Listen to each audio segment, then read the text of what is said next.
भारत की पहली और एकमात्र मुस्लिम महिला शासक रजिया सुल्तान का जिक्र होते ही आपके ज़हन में हेमा मालिनी का ख्याल आता है, जिन्होंने कमाल अमरोही की फिल्म रजिया सुल्तान में रजिया का किरदार निभाया था। आजकल रजिया सुल्तान पर हिंदी में एक धारावाहिक भी प्रसारित हो रहा है। हालांकि इन दोनों में ही आप यथार्थ की कल्पना भी नहीं कर सकते, क्योंकि हम ये मानते हैं कि स्त्रियां सिर्फ प्रेम ही कर सकती हैं, तो फिल्मकार भी हमें यही दिखाते हैं।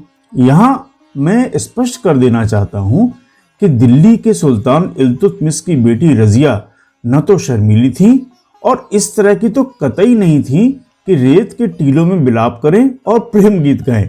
विडंबना यह है कि आज हम उन्हें कभी भी एक शासक के रूप में याद नहीं करते हैं, बल्कि एक बदकिस्मत प्रेमिका के रूप में याद करते हैं, जो अपने गुलाम से प्यार करती थी और इत्तेफाक से एक शासक भी थी। जब हम हर चीज को रोमांस के चश्मे से देखते हैं तो वास्तविकता की उम्मीद भी कैसे करें। लेकिन पसंद तो प्रेम कहानी ही की जाती है।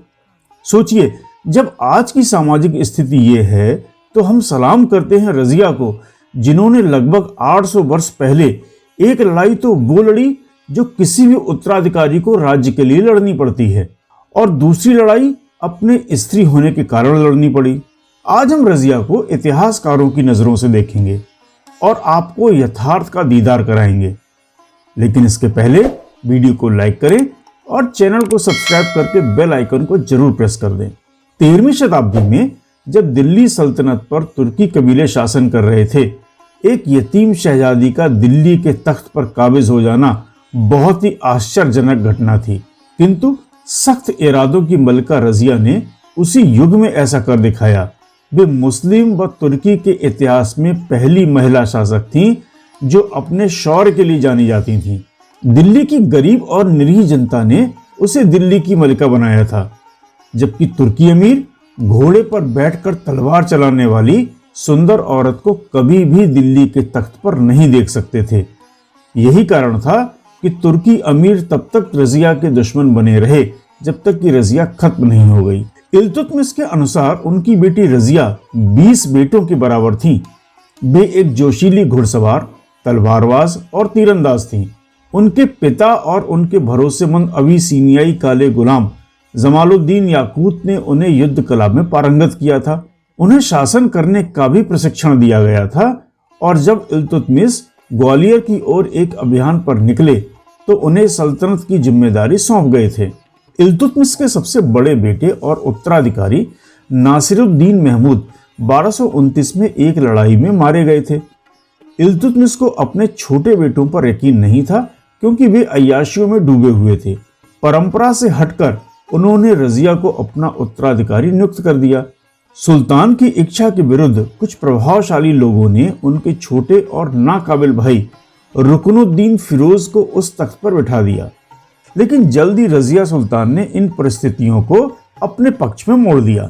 इतिहासकार ख्वाजा अब्दुल्ला मलिक इसामी अपनी किताब फुतुहात-ए-सलातीन में लिखते हैं कि रजिया ने फटेहाल मैले कुचैले कपड़े पहनकर जुमे की नमाज के लिए एकत्र लोगों के सामने आकर अपनी पीड़ा सुनाई। रजिया का कहना था कि उनकी सौतेली माँ शाह तुर्कान अपने बेटे रुकनुद्दीन फिरोज के ताज के बहाने राज कर रही हैं। रजिया ने वहां मौजूद लोगों से अपनी सौतेली माँ की साजिशों का मुकाबला करने में मदद मांगी। रजिया को इस हालत में देखकर और उनके प्रभावशाली शब्दों ने मौजूद लोगों पर तगड़ा प्रभाव डाला। इससे एक और आक्रामक कदम की शुरुआत हुई, यानी कि दिल्ली के लोगों और रजिया के बीच एक संवाद की शुरुआत हुई। इसामी कहते हैं कि इस घटना के बाद रजिया और आम लोगों के बीच एक और बात पर सहमति बनी, जिसके तहत वह खुद को आदमियों से बेहतर साबित नहीं कर पाती है तो इसका सर कलम कर दिया जाना था। जब तक रजिया का भाई शहर में वापस आया, रजिया का राज्याभिषेक हो चुका था। शाह तुर्कान को जेल में डाल दिया गया। माँ और बेटे दोनों को 9 नवंबर सन 1236 को मार दिया गया। रजिया अपने भाई की जगह सुल्तान जलालुद्दीन रजिया के नाम से तख्तनशी हुई। उन्होंने महिलाओं को दी जाने वाली पदवी सुल्ताना, जो आमतौर पर शहजादी या पत्नियों के लिए प्रयोग की जाती थी, इसको नकार दिया। प्रशासन के साथ सीधा संबंध स्थापित करने के लिए रजिया ने महिला वस्त्र त्याग कर पुरुषों द्वारा धारण किए जाने वाला कवा और कुल्हा को अपनाया। रजिया को उम्दत उल निस्वा की उपाधि दी गई थी, अर्थात अनुकरणीय महिला, जो उसने अपने द्वारा जारी किए गए सिक्कों पर भी अंकित करवाई। तत्कालीन इतिहासकार मिनहाज उस सिराज कहते हैं कि वे एक महान शासक थीं।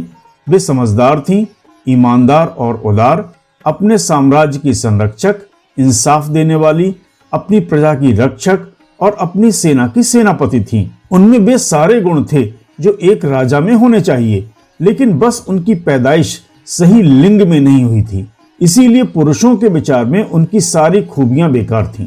वे राज्य के मामलों को एक खुले दरबार में बड़ी कुशलता से निपटाती थीं।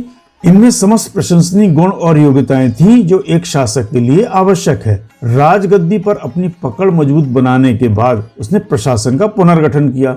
मिनहाज के अनुसार राज्य में शांति स्थापित हो गई और सरकार की सत्ता दूर दूर तक फैल गई। लखनौती से देवल तक के क्षेत्र में सभी मलिकों और अमीरों ने अपनी आज्ञाकारिता और अधीनता अभिव्यक्त की। लेकिन रजिया के पतन का कारण मलिक जमालुद्दीन याकूत नाम के एक गुलाम से उनकी कथित दोस्ती की धारणा थी, जिन्हें उन्होंने अमीर अखुर अर्थात घुड़साल के मुखिया पद पर तरक्की दी थी। इससे बेहद शक्तिशाली तुर्कों का गुट, जिसे चेहलगानी कहा जाता था, नाराज हो गया। उन्हें लगता था कि सभी महत्वपूर्ण पद तुर्कों के पास ही रहने चाहिए। प्रथम बार रजिया ने ही सामंत वर्ग की कमर तोड़ने का निश्चय किया और गैर तुर्क शासक वर्ग की शक्ति संगठन करने का प्रयास किया। उसने तुर्क सामंतों की शक्ति कम करने के लिए गैर तुर्क सरदारों को प्रोत्साहन देने की नीति बनाई। याकूत को अमीर अखुर के पद पर नियुक्त करना ही इसी नीति का एक भाग था। दो सरदारों जो कि रजिया के कृपा पात्र थे, मलिक इख्तियारुद्दीन ऐतगीन और मलिक इख्तियारुद्दीन अल्तूनिया, उन्होंने रजिया के विरुद्ध षड्यंत्र रचा। लाहौर का सूबेदार कबीर खां एयाज भी इस षड्यंत्र में शामिल था। राजधानी के कुछ अमीर गुप्त रूप से अल्तूनिया का समर्थन कर रहे थे। अमीरों ने याकूत की हत्या कर दी थी। अल्तूनिया ने रजिया को पराजित कर भटिंडा के किले में कैद कर दिया। रजिया के कैद होते ही चेहलगानी ने इल्तुतमिश के तीसरे पुत्र यानी कि रजिया के भाई बहराम शाह को गद्दी पर बैठा दिया। गद्दी पर बैठने के बाद बहराम शाह ने नायब ए मामलिकात का नवीन पद सृजित किया। ये भी चेहलगानी की एक साजिश थी जिसमें सुल्तान की शक्तियां कम होती थीं। सर्वप्रथम ये पद विद्रोहियों के नेता ऐतगीन को दिया गया। अल्तूनिया इस निर्णय से संतुष्ट नहीं था। रजिया को सत्ता से हटाने के बाद उसने जो भूमिका निभाई उसके अनुसार उसे उसका कोई लाभ ही नहीं मिला। रजिया ने अल्तूनिया के इस असंतोष से लाभ उठाकर उससे अपना संपर्क बना लिया और विवाह कर लिया। रजिया अल्तूनिया की सहायता से अपना सिंहासन पुनः प्राप्त करना चाहती थी। अल्तूनिया को भी अपने सम्मान और पद में वृद्धि की आशा थी। शासक बनने के पश्चात बहराम शाह ने अपने हाथों में शक्ति संचित करने का प्रयास किया। सबसे पहले उसने ऐतगीन की हत्या करवा दी। बहराम शाह का मुकाबला करने के लिए खोखर, राजपूत, जाटों को सम्मिलित कर अल्तूनिया ने एक सेना एकत्रित की। बहराम से असंतुष्ट सरदार मलिक सलारी और कराकश भी उसमें जा मिले। अल्तूनिया रजिया के साथ अपनी सेना लेकर दिल्ली की ओर बढ़ा, लेकिन बहराम शाह के हाथों पराजित होकर उसे भटिंडा लौटना पड़ा।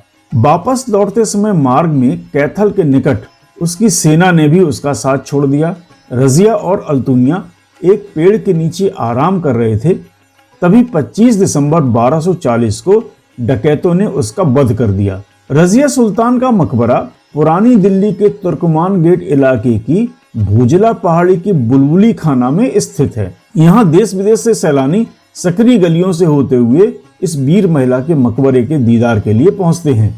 रजिया के एक काले गुलाम के साथ प्रेम संबंधों के कारण उनके खिलाफ बगावत हुई, या इसलिए हुई कि वे अमीरों की कठपुतली नहीं रह गई थी। वे अपने दिमाग से काम कर रही थी और एक गैर तुर्क को एक महत्वपूर्ण पद पर नियुक्त कर अपनी ताकत आजमा रही थी। कोई भी समकालीन इतिहासकार कभी भी किसी प्रेम संबंध की बात नहीं करता है। इतिहासकार मोहम्मद कासिम हिंदू शाह फिरिश्ता के अनुसार इसके सिवाय कि घोड़े पर चढ़ने के दौरान उन्हें रजिया को छूने की इजाजत थी, लेकिन अमीर अखुर होने के नाते ये तो उनका काम था। वो इल्तुतमिश के लिए भी यही काम करता था। रजिया का शासनकाल अत्यंत सीमित रहा। रजिया ने मात्र 3 वर्ष 6 माह 6 दिन तक शासन किया। इस पूरे समय वो घोड़े की पीठ से नहीं उतरी और तलवार को म्यान में नहीं रखा। निश्चित रूप से वे इल्तुतमिश के उत्तराधिकारियों में सबसे योग्य थीं। स्त्री होते हुए भी वे पुरुषोचित गुणों से परिपूर्ण थीं। उनमें स्त्री सुलभ दुर्बलता का नामो निशान नहीं था, लेकिन हम उनमें एक प्रेमिका ही देखते रहे। ये एक योद्धा का अपमान नहीं तो क्या है। सदियां आएंगी और जाएंगी, किंतु रजिया सुल्तान इतिहास में चमकीले तारे की तरह सदैव चमकती रहेगी। आज के वीडियो में इतना ही। वीडियो को पूरा देखने के लिए धन्यवाद। देखते रहिए ज्ञानी पीपल।